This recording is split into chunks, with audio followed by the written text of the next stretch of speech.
ఏపీలో మరో ఎన్నిక జరగనుంది. ఏపీ రాజ్యసభ ఎంపీ స్థానం ఉప ఎన్నికకు షెడ్యూల్ విడుదలైంది. విజయసాయిరెడ్డి రాజీనామాతో ఖాళీ అయిన స్థానానికి సంబంధించిన రాజ్యసభ ఎంపీ స్థానం ఉప ఎన్నికకు షెడ్యూల్ విడుదల చేసింది కేంద్ర ఎన్నికల సంఘం. ఇక షెడ్యూల్ ప్రకారం ఈ నెల 22న నోటిఫికేషన్ జారీ చేస్తారు. 29 వరకు నామినేషన్లు స్వీకరిస్తారు. 30న నామినేషన్ల పరిశీలన ఉంటుంది. మే 2 వరకు నామినేషన్ల ఉపసంహరణకు గడువు ఇచ్చారు. మే 9న ఎన్నికలు జరగనున్నాయి.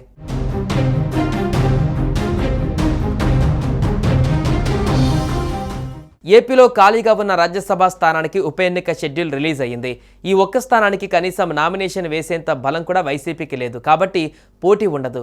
కూటమికే ఆ స్థానం దక్కనుంది. అభ్యర్థిని ఖరారు చేయడానికి 29వ తేదీ వరకు సమయం ఉంది. కాబట్టి అప్పటి వరకు ఆ స్థానానికి ఎవరు పోటీ చేస్తారు, ఏ పార్టీకి ఛాన్స్ దక్కుతుంది అన్నది సస్పెన్స్గా మారింది.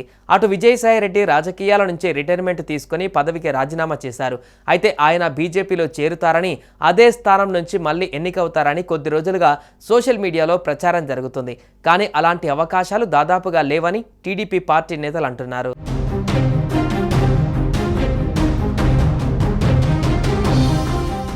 ఇక ఈ సీటు కూటమిలోని 3 పార్టీలలో ఎవరికి వారు తమకే అనే అంచనాతో ఉన్నారు.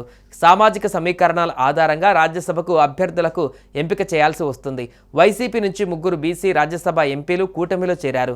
తిరిగి 3 సీట్లలో 2 బీసీ వర్గాలకి కేటాయించారు.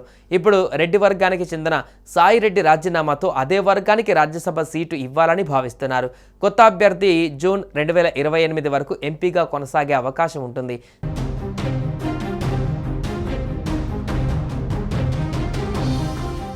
అదేవిధంగా ఏపీ నుంచి విజయసాయిరెడ్డి స్థానంలో బీజేపీ నుంచి 3 పేర్లు బలంగా ప్రచారంలో ఉన్నాయి. అందులో మాజీ సీఎం కిరణ్ కుమార్ రెడ్డి, జీవీఎల్ నరసింహారావుతో పాటుగా ఒక ప్రముఖ పారిశ్రామికవేత్త పేరు కూడా ప్రచారంలోకి వచ్చింది. ఇదే సమయంలో విజయసాయిరెడ్డి సైతం బీజేపీ నేతలతో టచ్లోకి వెళ్లినట్లుగా ఆ పార్టీ నేతల సమాచారం. సాయిరెడ్డి బీజేపీలో చేరేందుకు టీడీపీ నుంచి అభ్యంతరం వస్తుండటంతో ఆయన చేరిక ప్రక్రియ ఆలస్యం అయిందని చెబుతున్నారు. అయితే ఏపీ నేతలకే అవకాశం ఇస్తారా, ఇతర రాష్ట్రాలలో ఎన్నికల కారణంగా అనూహ్యంగా కొత్త వారికి ఛాన్స్ ఇస్తారా అనేది ఇప్పుడు ఆసక్తికరంగా మారుతుంది.